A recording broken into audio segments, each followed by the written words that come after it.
Some people suggested that the government should be addressing this and they should be supporting all the new startups in aerospace. But if we look to our friends in Silicon Valley, that's not what they do. They've engaged investors, they've collaborative corporates, and they've leading-edge startups. In the UK, we have that, especially in fintech, health tech, and other sectors. But we haven't been giving that love to aerospace. We haven't created that ecosystem. So what we've really tried to do in the last year is to put in place that ecosystem. And that isn't just an ATI ecosystem, it's bringing in our friends and this early stage companies and other mentors, but also working with other industries. So what have we done then? In the last year, we've launched an initiative called AeroGuru. And AeroGuru is all about helping very early stage companies validate their product with leading experts from across industry. And in these event series which we've been running, they've been really powerful because the gurus have been learning just as much as the startups. But what has been really, really frustrating is this phrase I've heard time and time again. Are you sure you want to do this in aerospace? It's really hard. Would you not go to another industry? That answer isn't good enough. There has to be things we can do in aerospace. We're a leading technology industry. How can we not be adopting new technologies? So we've been working to find those new technologies which we can embrace, and we've also been working to find more open corporates who are willing to take those chances. So that comes to our second initiative. 5 weeks ago, we launched the ATI Boeing Accelerator. The ATI Boeing Accelerator is a collaboration between Boeing Horizon X, the ATI, and GKN Aerospace, where I've found some corporate collaborators who are open and are willing to take a chance. We've received hundreds of applications in the last 5 weeks from companies wanting to come into the accelerator. With that accelerator, they get access to investment, mentoring, and commercial opportunities. And we've tried to make it a different accelerator to traditional ones because the corporates are actively involved in every step. So tomorrow I have 30 companies coming in to pitch to try and make it down to the final few selected into the program. And for each of those 30 companies, I can tell you exactly where in Boeing Horizon X and in GKN Aerospace, where they're looking to trial those technologies and who in those businesses they can work with. So we know that the startups going in there can actually generate commercial opportunities. The corporates are fully engaged and we're looking to do things in a new way. But we don't want this accelerator to be an elite club. We want to bring in more and more people, and it's going to grow and evolve as it moves forward. So there are two of the initiatives we have in place at the moment, but there's no one-size-fits-all for supporting startups and supporting new technologies. So we're going to be bringing in more initiatives as we go forward. We want to learn from the community, we want to get your feedback, and we want to see what we can really make exciting in UK aerospace, because we have the companies here. So going back to my first few questions I asked this time last year, what is an aerospace startup? Basically, it's any good technology company. It doesn't matter if it's a blockchain or it's doing something around engine or design or productivity.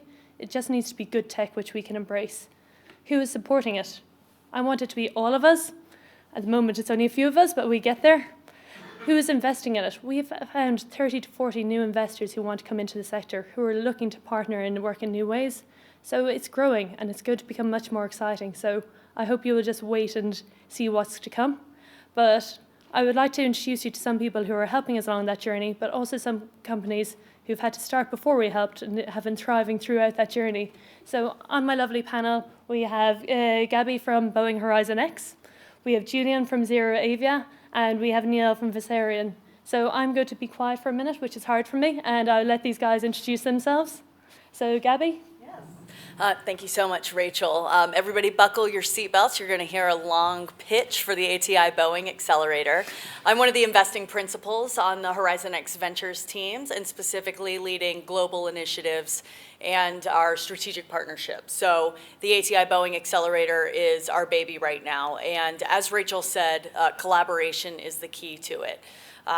As we've seen over the last 2 days, the future of aerospace really involves everyone coming together. We can't do this alone. It can't be our own siloed companies working together. So by bringing together industry leaders, ATI, Boeing, GKN, and some tremendous startups, as you said, we've gotten hundreds of applications in a pretty short window. For our first cohort, that's incredible.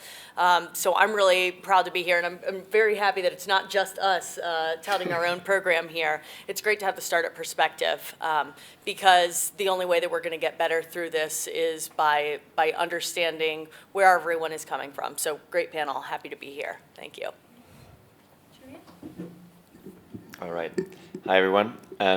Who was here yesterday at the Propulsion and Power breakout? And okay, great.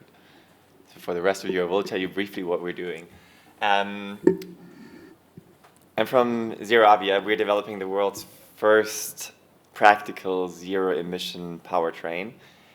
We were founded actually in the US, in California, and have recently, thanks to an ATI grant, actually started operations in the UK as well. So we're very much bridging, well, in our case, the US and the UK, and trying to bring that together, basically, these two innovation ecosystems that we see. What attracted us to the UK especially was a lot of the technologies, the partnerships that we had here already before we even started applying to the ATI funds. And also, of course, that the European market is a very attractive one for a lot of aerospace startups, for us specifically as well, developing a zero-emission powertrain for aircraft. I do want to spend kind of a moment or two as well, maybe just about what we, as a startup, where we are, because we have initially raised a seed round in the US mainly, and we're currently raising our Series A and looking there kind of, to broaden our investor base for that. But we do hardware innovation, right? I haven't explained much about what we actually do. It's a hydrogen electric powertrain. That means what we actually need to do is we need to bring together hydrogen storage tanks. We need to bring together fuel cell systems that basically combine that hydrogen together with oxygen from the air to turn it into electricity, and that electricity to then propel electric motors. That is what we're integrating. And that is something where traditionally people start shying away from, right? Because it's not digital. A lot of the innovation we do is actually software, but it's not a digital business model, right? We do hardware innovation. So you have to think a little bit differently about which investors you want to have on board, but also which milestones you want to put in place and how you do that in a practical manner. I was banging on this practical element yesterday already, a couple of times, and I don't want to repeat myself too much. But basically, by focusing on the powertrain, by focusing on an existing market, and by focusing on a realistic energy storage option in hydrogen, we think we are being practical in that. But we do need to provide our investors a view that this is a product that can be on the market in 3 to 4 years, not in 10 to 15 years, which would be the case if we were to look at 50-plus seat aircraft. And that is what's also driving our milestones in that sense. So basically, the ATI is one of our first investors, if you will, and we're very thankful for that. And to get there, we needed to develop milestones that we're now working through together with the ATI, together with our partners in the UK and Europe, and actually with our team in the US as well, to deliver one milestone after another. And ideally, once we've completed this first phase, resulting in a 300-mile flight on a 6-seater aircraft next year, which is our first step, we can then get to actually our commercial product, which is going to be a scaled-up version of that powertrain in a 10 to 20-seat aircraft. And that's just to give you a little bit of an idea about how we think hardware innovation can also happen practically as a startup. And I'm happy to receive any questions on both the technology, but also on how hard it is to do hardware. Thanks. Neil? Hi, good afternoon, everybody. My name's Neil Ricketts. I'm the CEO and founder of a company called Viserion. We're an advanced materials company. Having had a career in aerospace and automotive, I was frustrated at the numbers of technologies that were located in universities which just weren't getting to the commercial end of the scale. And so we started the company in 2011. We floated in 2013 on AIM. We've done an acquisition or formed a company every year since, including 2 graphene acquisitions, one from the University of Manchester and one from the University of Cambridge. everybody's probably sick to death of hearing about graphene and how it's going to change the world. Well, I'm here to tell you that it's already started. So next year sees the first rollout of a non-critical trim component that's going onto an airline in Europe as the kind of tipping point. The good news, that's the good news. The bad news is you're getting behind because the construction industry is moving very, very quickly. The automotive industry is moving quickly with the adoption of these technologies. And it's time now for the aircraft industry to start to go through that. So we're very much in the scale-up. We're very much into that developing capacity within the UK and overseas. And again, we see a lot of support or more support from other governments than we necessarily see from the UK at the moment, which hopefully the ATI will help us address. And we're developing that technology through to commercialization now. So I'm quite happy to take any questions you might have about the journey of graphene or how it might impact our lives. Thank you, Neil. So ZeroAvia and Viserion are great examples, and the reason I picked them as our startup and scale up today is these guys are doing the really hard stuff. Hardware, materials, new concepts of flight. They're getting funding, they're getting support, they're getting success. So I just want to show you that there are companies like that out there, and also show you some of the support which is there. But I'm not going to try and convince you. I want to leave it open to the audience to ask some questions. So does anyone have any questions? And we go into a Q&A panel now.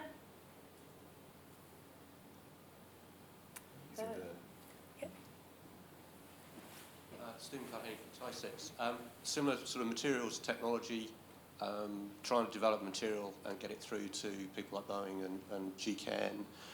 The development piece is very difficult, but there's quite a lot of support in the UK, ATI or Innovate, to get through that development piece. It's the scale-up piece, particularly where you've got to build plants. Is that sort of an area that Horizon X is looking at, that TRL6 to TRL9 piece? Or are you trying to get to TRL6? That's an excellent question, and it's part of the core of Horizon X Ventures. You know, we view ourselves as more venture capital than corporate venture capital.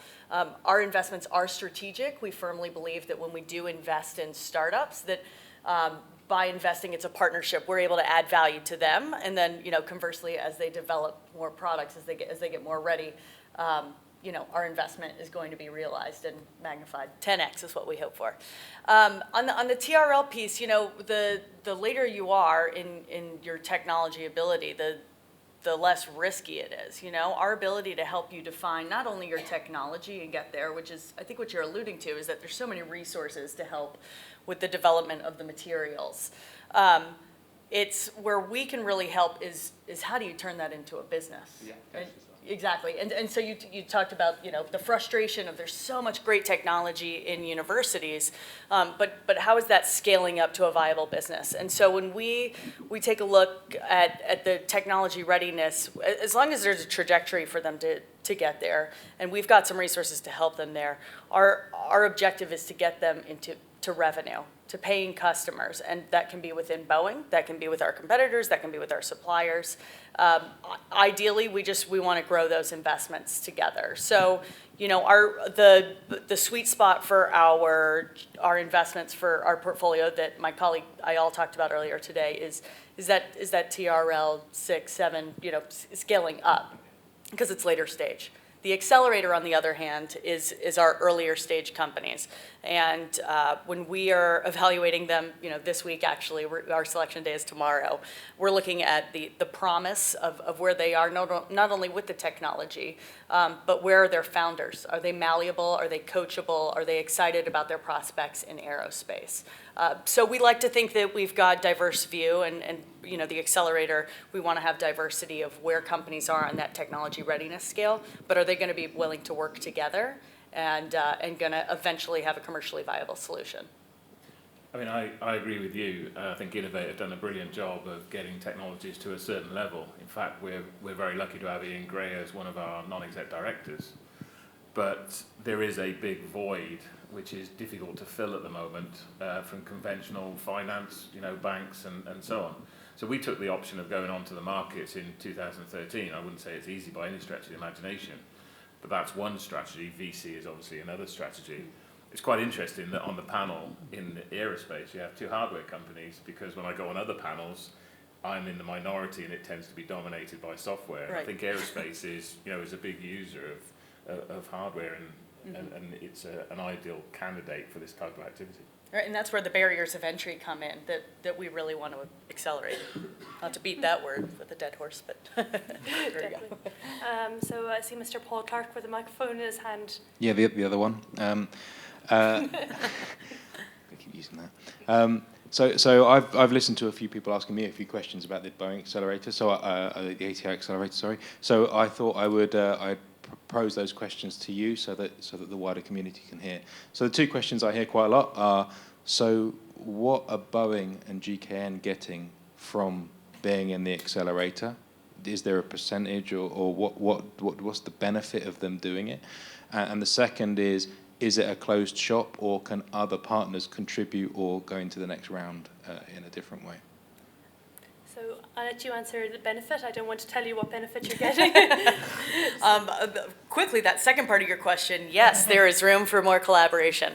So we do that one first then, because with that openness in terms of collaboration, we want to also see how we can work with other industries as well. So it's an aerospace accelerator, and it will remain an aerospace accelerator. But that doesn't mean that there isn't collaborations with other industries. So we've been talking to some potential sponsors in automotives, the energy sector, and even someone who makes vacuum cleaners, if you can guess who they are.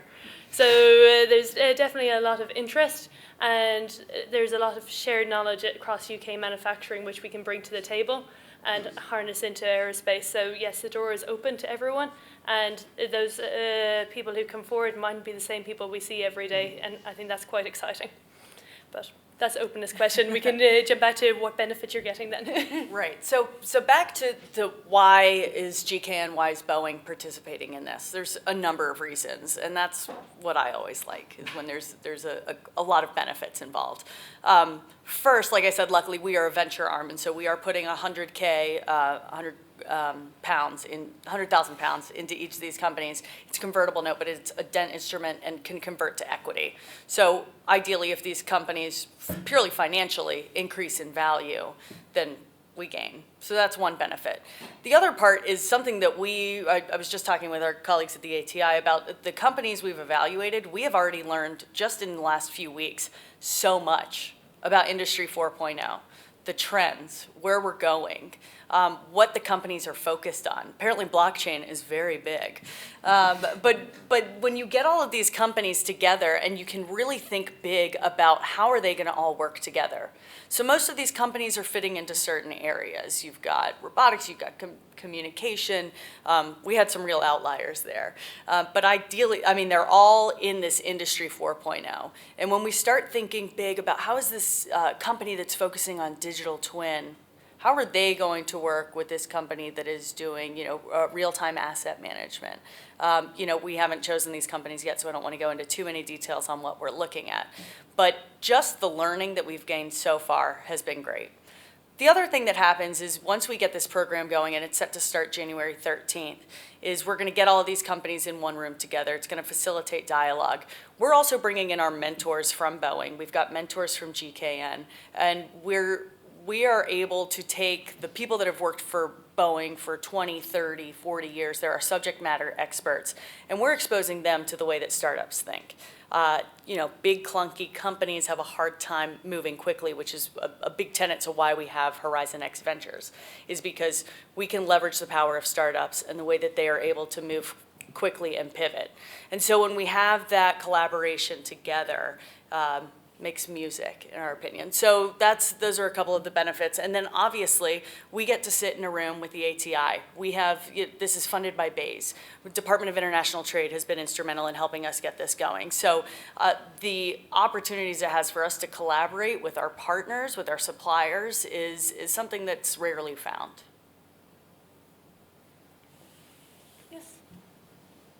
Shall I go next? Yeah, sorry. I probably ought to be the last person to get this undemocratically. But anyway, James McMicking from the ATI. Yeah, I just wanted to ask, pick up on a point Julian made around investors and the timescales that they expect in terms of returns. Does that suggest we need something a bit different for aerospace, or is that a challenge that we can get around and still make things happen in the industry? Just interested in on our views on whether we need to be doing something else.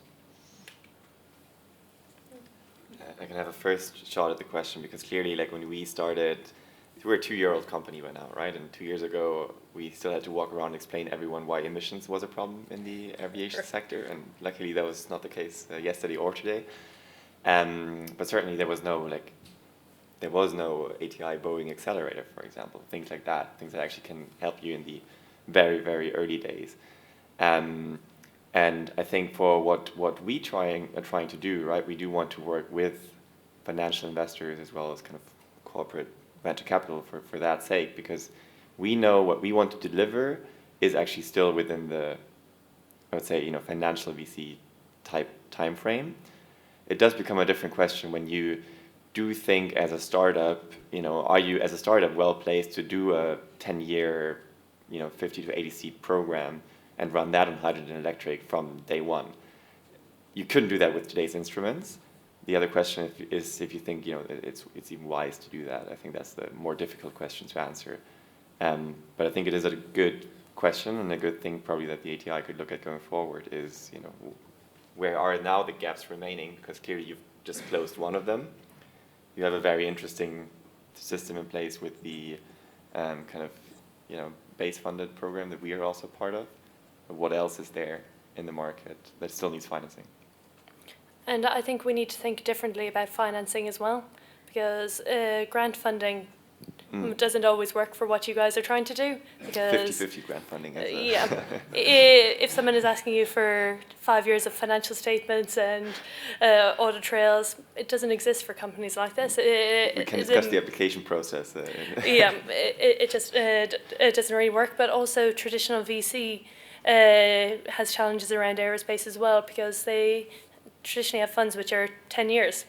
Not all of these technologies are going to be fully matured within 10 years, but the returns you get from an aerospace investment are much higher for the successful ones than they are in other industries. So we need to go through an education phase with a lot of investors to try and convince them, not even convince them, show to them that there are valid investment opportunities in aerospace in the UK and globally, and that there are good returns, but you need to look at your approach a little bit differently. So there might be a need for a different structuring of funds to support some of these technologies, but traditional funds do also work for the blockchains and the workforce productivity. So I think there's probably a different approach for software and hardware, and there's nothing wrong with that.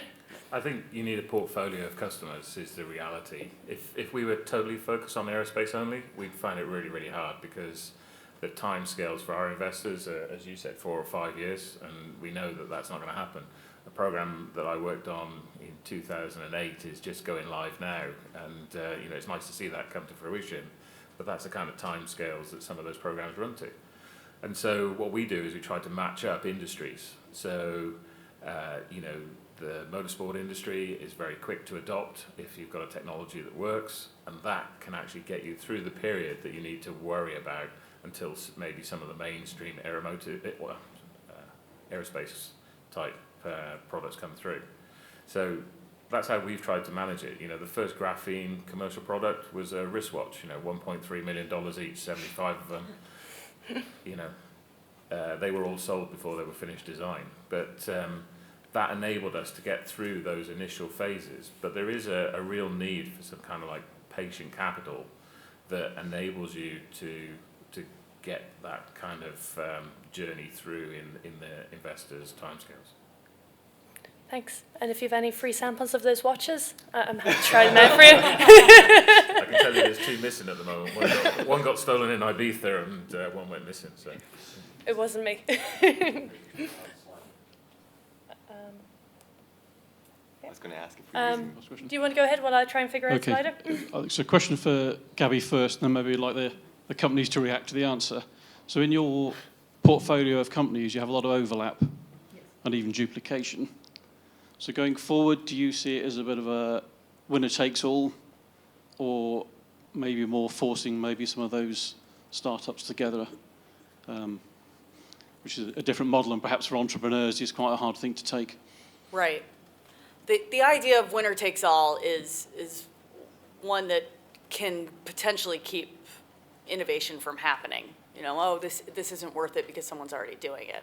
I mean, that would be your idea if you just thought that Boeing and Airbus were the only ones making commercial airplanes. I mean, we're getting disrupted. There's always room for disruption. As far as our portfolio goes, there's a reason there's 4 thematic areas, but there is overlap. An example of why this works and why this is strategic is last week we had our CEO summit. So we brought together the CEOs of all of our portfolio companies for 2 days in our office in Silicon Valley. And we brought in some guest speakers, some internal, some external, to really drive home, hopefully to add value to our portfolio companies, but to bring them all together. And what we found is that there were a lot of very positive conversations that came out of it. And you know, this is also part of the accelerator, like I mentioned, when you get these big ideas together and you can see how people are working together, the return on that is hopefully multifold. So, you know, while there are companies that are doing, like we have companies that are in Industry 4.0, does that mean that we are not going to be looking at other technologies? No, technologies are completely different. Sometimes they have traction in different markets. You know, this is a huge industry. So it's not like there's only, you know, one opportunity. The amount of suppliers we have for one aircraft is insane, and that's a traditional way of doing things. So, you know, as we build our digital capabilities, like the door is open for so much to be available. So, you know, we don't see them as competing with one another. We wouldn't want to do that for our portfolio of companies, but as long as we can see them growing and maturing together, I think it's great, and I'd actually love to hear from you all on how you've dealt with competition or perceived competition. Yeah, I think that it's a very good question, and like there's this awful word that I learned recently in English is a co-opetition. Is that it? Ooh. No. So look, but actually, right, it's a very relevant point. We're at such an early. And sorry, I'm talking about like vehicle electrification now, right? And then hydrogen electric is clearly only one way to electrify aircraft, and especially the propulsive part of it. We're in such an early phase of that market development that if we were to treat every other company in that business as competitor and that we could not work with, I think that would be detrimental to everyone's efforts ultimately. I think we have to work together to figure out how do we get, you know, airports, airlines, suppliers, all of that aligned. Like there's so much overlap in components that could be used. It'd be stupid not to use that. So we are very much in favor of cooperating. And, you know, to what does that mean for an investor? That, you know, I think Gabby just answered it, but for us as a startup, we thrive on partnering with the most exciting companies out there. We cannot innovate ourselves. We cannot deliver the whole hydrogen electric powertrain ourselves and do the manufacturing of it. We rely on partners to bring all that together. We develop it into a product, sell it, and at the same time, we need to actually get the market ready as a whole together with all of our competitors to really then actually also, you know, have our product used. So it's an interesting thing when you get into commercial conversations because everybody makes out that they want to play nicely with everybody, but the reality is everybody also wants a competitive edge. And so we don't have any exclusivities in place at the moment, but we find constant pressure from big corporates who want to get into a situation where they have the exclusivity. And it's kind of natural. The way we get around that is to operate with people in different sectors. So if you've got a technology, so for instance, we're developing some battery technology and supercap technology in Spain, that could be used across automotive, aerospace, consumer goods, and so on. So I don't think it's really a problem. And if we can collaborate and cooperate, then that's much better for the whole industry as a whole. But the reality is that there is still pressure to have a competitive edge that comes from having disruptive technology. So, I think, you know, the other thing that I would add is that for a venture capitalist, there's 2 main awesome outcomes. It's that your company either goes public, there's an IPO, or it's acquired by someone. And right now, Boeing Horizon X Ventures we're not going into things wanting to acquire companies. That's not part of our thesis at all. But you know, consolidation does happen. And so if there's 10 companies operating all in one space, in the next 5-10 years, those will start to fill in. So you're never like disappointed by not choosing the one huge winner as long as they are achieving success and growing in value. It's ideal. And then from my perspective, I think it's just important to see that openness from different corporates. So if we go back to the fintech world 8 years ago, everyone was saying that the high street bank was going to be dead and that all of these emerging companies were going to take over. There was enough cake for everyone. The emerging companies and the banks are still there and they're still thriving together. I don't think we need to be afraid of competition. We need to look for those collaboration opportunities, compete when necessary, but see who you can be friends with, because there's a whole load of new roles around partnership development and ecosystem development coming into organizations which didn't exist 3 years ago. So it's a very exciting space of how can you have a competitor who's also your friend. So do we have any other questions in the audience, or we can go to Slido? Back corner. So while I thought I needed my So I recognise the comment earlier about the benefit of agile startups for big clunky companies to help us with development and R&D and stuff. How do the lovely agile startups cope on the scale-up piece that I don't think we've touched on very much, where certain realities bite, certainly in aerospace with certification and whatnot, and how do they stop themselves from becoming clunky themselves? Neil, that's for you. It's like two different worlds. So I came out of the corporate world. I kind of understand what it's like to be a tier 2 supplier, a tier 1 supplier. I know what it's like to work for a prime, and it's a totally different world. I realised I wasn't a very good employee either, so that's why I ended up in the startup world. But when you're making this kind of quantity in a lab, then it's exciting. And then when you start making this kind of quantity, things move on. And it's a natural journey. We will end up, hopefully being a big company, and we will lose some of that startup mentality as a part of, even listing on the stock exchange. We've become more bureaucratic. We have to be careful what we say and what we do. But actually, I'm trying to make sure that the ethos of the company still tries to keep as much of the DNA that started off, to ensure that we can actually be that agile, be that company that takes on those challenges much quicker. It's very, very frustrating being a startup working in the corporate world, because we're under different pressures. We just surviving is a real achievement over 3 or 5 years. And then, getting that commercial traction, being interfaced into those companies, that's when, as you said, the reality actually bites. When you can start making 3, 4, 5 tons of this material and actually supplying into a supply chain, that's when you kind of need to grow up. And it's kind of like the journey of your favourite child, isn't it? Not that you have favourite children, but it's your baby. You've seen it, kind of fall over, and you've picked it up and you put it back on track, and then you go through those different stages. So I think it's just a natural stage. I think it can be helped by the bigger companies, and I think the smaller companies can help as well. There's no point in me telling you how to run your business, because you've got regulation, you've got restrictions, you've got a certain way of being able to do things. So sometimes I find that startups, they kind of rile against that, and if you've had experience of working in those big companies, then you can kind of understand it takes 3 months to get an NDA signed, or it takes 6 months to get a commercial agreement signed, or it can take years in some instances just to form a relationship. So you kind of have to understand those things. So I think things like the accelerator, they really do help, because they try to bridge those communication and cultural gaps. And there's probably an element that there's a big difference between a scale-up and a small and medium enterprise company, because you're an entrepreneur, and you think with the mindset of an entrepreneur, and that's how you've created your company. A small and medium-sized enterprise, they grow in a very structured and predictive way, whereas you're probably always looking for the next opportunity. I think the terminology around startups has changed in the last, say the last 20 years. Okay, so startups really didn't exist. They were there, but they weren't talked about. Now they're talked about all the time. And now you say you're a scale-up, and the automatic reaction is, oh, you're an SME.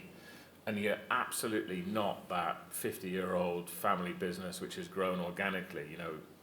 We're still a relatively young company in the scale of things. And so you do think in different ways. And I think this kind of there's as much work needed to be done on the scale-up now as there was done on the startup, 5 or 10 years ago. And I think, things like we mentioned before, the funding, the integration of those into bigger companies, they all need to be considered by organizations like ATI and other industries. I love the analogy that you put about it really is a journey and like a human development. Startups can be adorable when they're taking, they're in the garage eating ramen noodles and, oh, isn't this cute? And they have the ability to fail, and then they get older, and then the bigger you are, the more susceptible you are to risk. You can't take as many risks. Obviously, we are held to a higher standard, and it's because, a bigger company has tremendous impact. I think that's the idea and why it's so important for us to work together. And as you said, the accelerator is going to allow us to say, okay, you're at this point, you have the opportunity to scale up, you're going to middle school, you're going to high school, you're going to college, like these are the skills you need to understand. You really need to understand what the regulatory world looks like. You gotta start buttoning up, and that's where we can work together, because if you don't get to that adulthood stage, then you're not going to find much success and for long-term commercial viability. Just to be clear, we don't do ramen in our workshop. Health and safety in aerospace does not let you do that. So fruit gummies. Kidding. And I have no favorite children, by the way. Okay, so Fantastic. Okay, so I'll take some questions from Slido since I've ignored it so far. So I'm going to join two of them together. So one is, what will make the UK the best ecosystem for startups and scale-ups in aerospace? What are we still missing? What can we all do to help? But also, someone has added on, I see the UK having a world-leading startup scene in aerospace. What are the next steps building on our accelerator? So both of those sort of come together and going, what is next? So I think we benefited heavily from things like EIS and SEIS taxation. I think the environment in which we're working is really, really good. I think we've got to be very, very careful we don't lose that. And I think institutions like ATI and Innovate have been really instrumental in actually getting some of those businesses through that TRL journey. In terms of what we do moving up, I've already said I think there's a big gap. What do we do with those companies when they get to a certain level? And I think that's the bit that we really need to focus on at the moment. So, from my perspective, the accelerator supports a certain stage of company, someone who's going through a higher stage of growth, who still has a good chunk to learn about how to run a business and how to pitch their business and what that story is. We still have gaps around earlier stage companies in terms of building those new ideas, but we also have gaps in the scale-up space as well around how do we get a company from 50 people up to 300 people. Yeah, I mean, I'd like to see some of the more established companies being able to communicate freely with some of the startups. Some of the work that Boeing's doing at the moment with this accelerator. That's the kind of thing that we kind of need, because not every startup needs cash. They can normally get cash from somewhere. What they need is a commercial contract. They need a commercial partner. You give me a commercial contract, I can get money. But if I can't get into those organizations, then when you're a startup, we started two guys in a garage. We had no idea how we're going to actually penetrate into a Boeing or an Airbus or a Rolls-Royce or whoever, So that's one thing that we can really work on. Better procurement. I don't think we can continue to have contracts where we don't pay people for 90 days, or it takes 6 months to get onto your procurement list. There's definitely different ways of working which need to come from collaborative initiatives like this, which aren't structured programs. They're just adding a little bit more sense to how we do our day job. But Gabby, sorry, I spoke over you. No, it's no worries. I was just going to say that part of my job at Boeing is our global engagement, so evaluating what's happening at startups all over the world. And I'm American, and often it's for startups, it's Silicon Valley, United States, and they don't think globally. This is why we love companies that are in places where they have to think globally. So Israel has excellent companies that immediately they know they have to scale beyond their borders. Same with the UK. The UK is so global the amount of startups, the quality of startups that are developing here, they're not thinking just for the UK development. They're thinking immediately, how can they scale throughout? Our accelerator program, we're aiming to have a cohort of 60, 70% UK-based companies, but we're inviting other companies that are that recognize how much they can gain from being active in the UK. And I think that the globalization will be centered to that. And, you know, that's one of the things that we think we can add as Boeing Horizon X Ventures is we are a global company. And so that's one of the ways we assist. And we really want to, see companies that are thinking with that global mindset. Obviously, you all relocated. You've got a global presence. You moved beyond the bounds of Silicon Valley. Congratulations. And actually that is an interesting piece, right? Because when it comes to the strength of the UK ecosystem, which I think was another part of the question, right? I think what we do see, right, there's a lot of aerospace talent, I would say, in the UK that you would have maybe more difficulty accessing in the Silicon Valley. On the other hand, also, the can-do attitude of the Silicon Valley is something, you know, probably like in the hiring in the UK, probably one of the, you know, attributes or whatever you want to call it that we've kind of found the most difference in, I would say, and that's just kind of, that's on the people side, right? And then the other thing is there's great technology in the UK, just like anywhere across the world, you just have to find it. And also a little bit touching on the previous question on this cooperation, how do you think as a startup cooperating with the big guys, right, with the corporates? And I think that is an interesting piece, and the kind of Boeing and GKN ATI Accelerator is clearly like a first step in that direction, but actually working out some kind of standard model for startups to work with corporates is something that I think worldwide is a challenge. But if that can be cracked here in the UK, I think that would really, you know, set it apart and, you know, say, okay, you know, we actually defined some kind of standard collaboration model, and it will never be quite standard, I get that. But that is really something that could promote something that's nowhere else to be found. Great. So I'm going to ask my least favorite question now. IP. How can we trust getting IP to the primes? How do you guys collaborate without threat of IP? It's a big worry for medium-sized companies, it's a big worry for startups, and it's something that needs to be addressed on a regular basis. So I know one of our applications into the accelerator has a great solution for that, but I'll talk about that off the record. But Gabby, it'd probably be good to hear from you guys about how you see IP from these companies you're reviewing.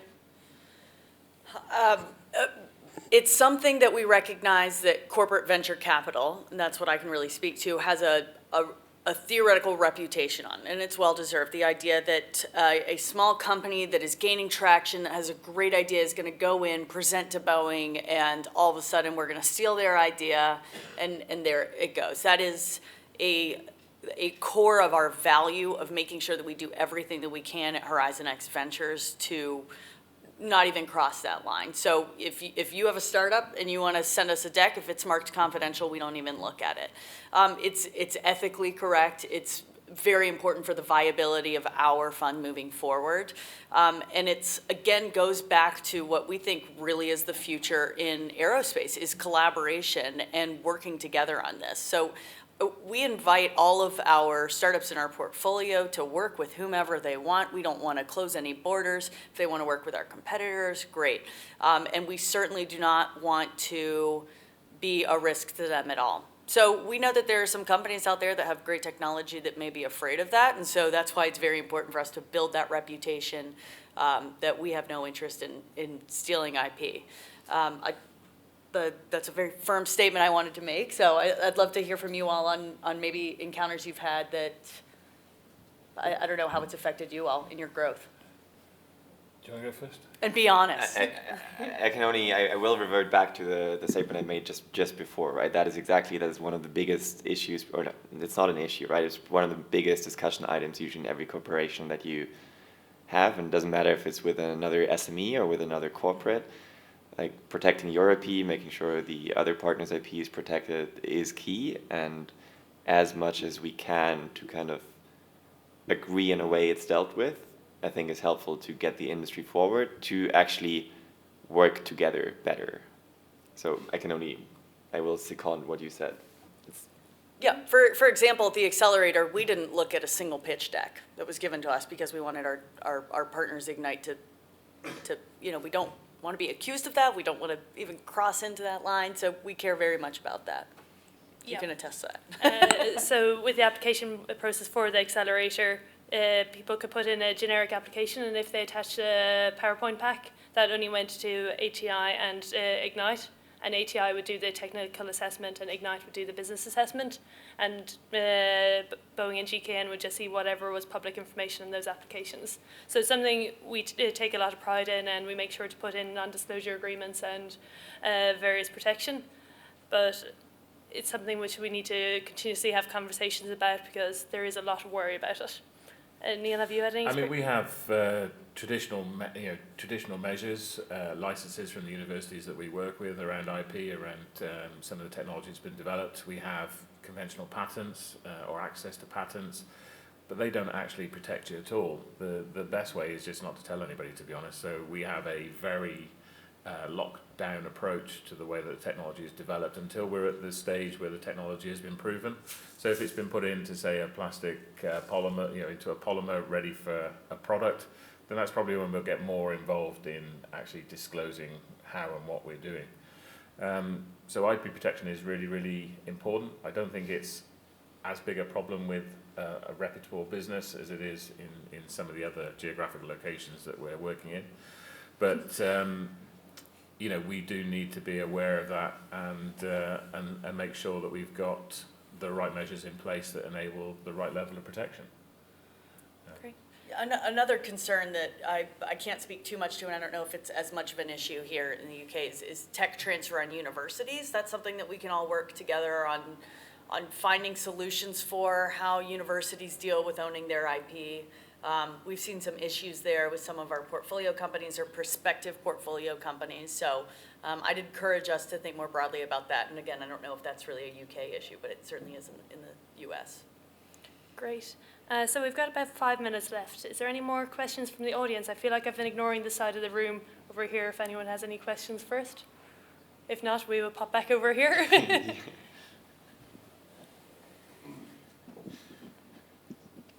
Sorry, another question. It's on the investment side that I think you touched on.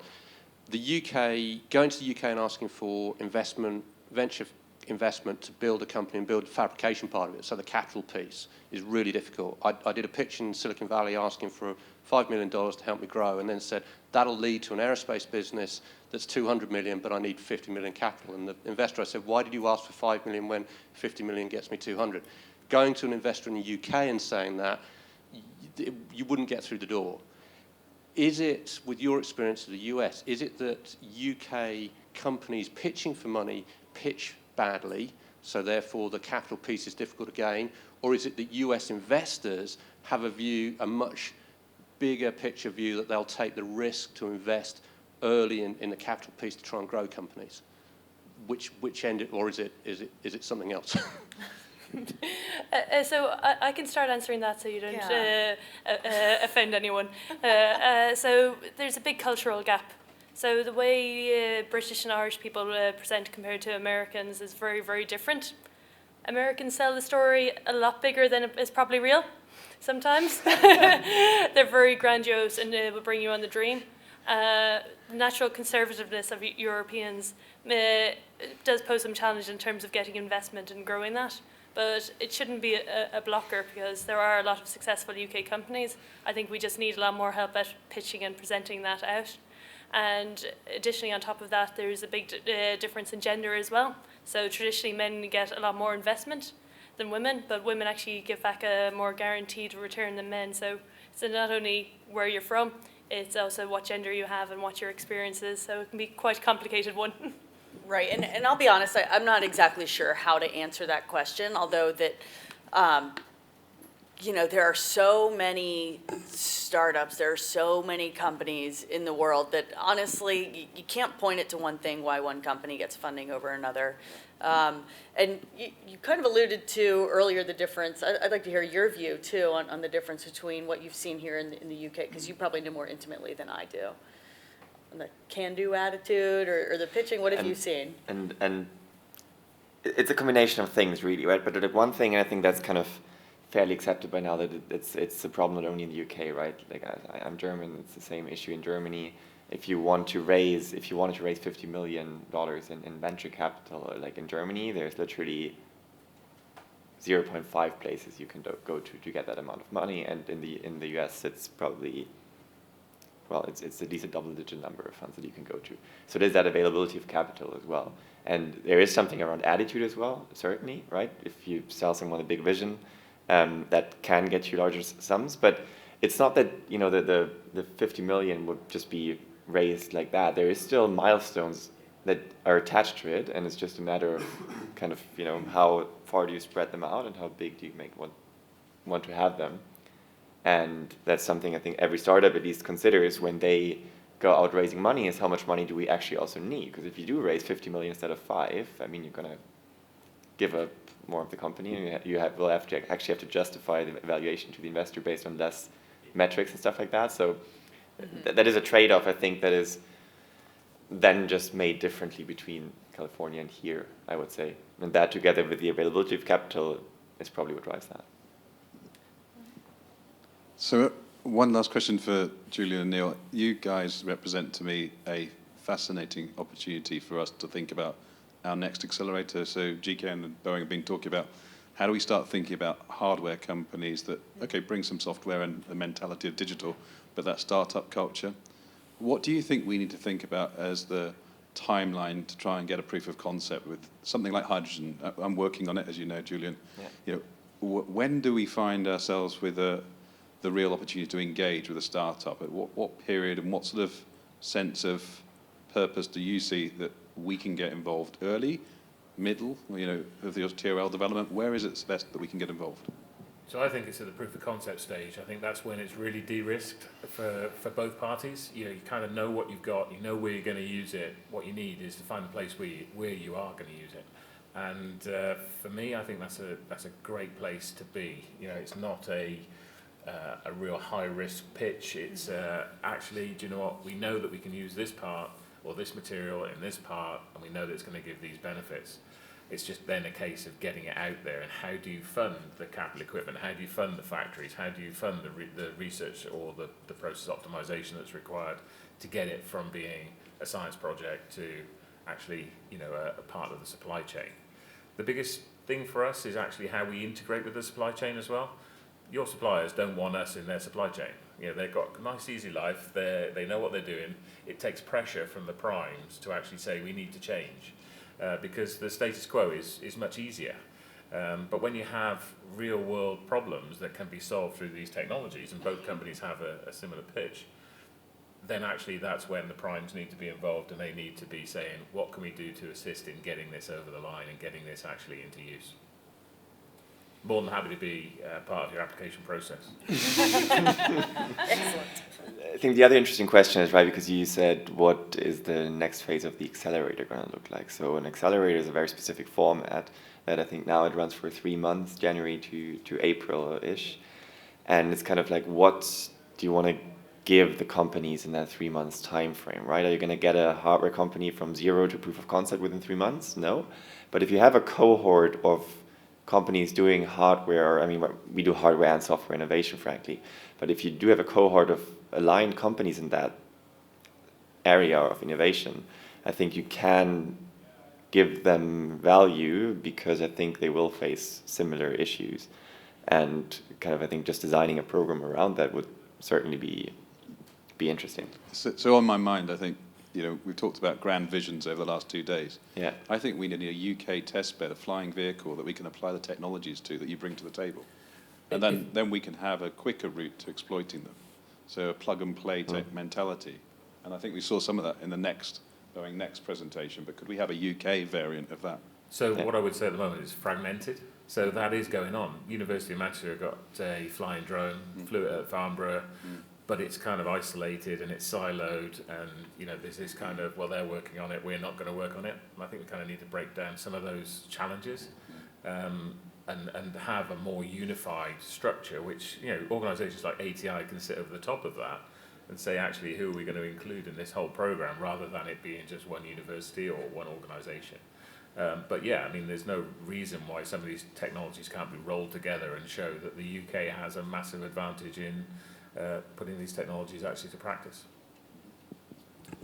Brilliant. So I think we're out of time there. So thanks everyone for all the great questions and all of your energy. I'd just like to finish on a note that, as I said, we don't have a one-size-fits-all solution for how we're going to support startups. There's some great companies out there. There's some great people who want to work with those companies. We want more companies to come and help out. We want more companies to enter aerospace. So please do reach out with any ideas you have, with any support you want to offer. This is going to grow and evolve, but we need all of your help, and we want it to be creating that community rather than just creating silos. So thanks everyone, and we'll be around for the afternoon, so feel free to come and talk to us. Thank you. Thank you.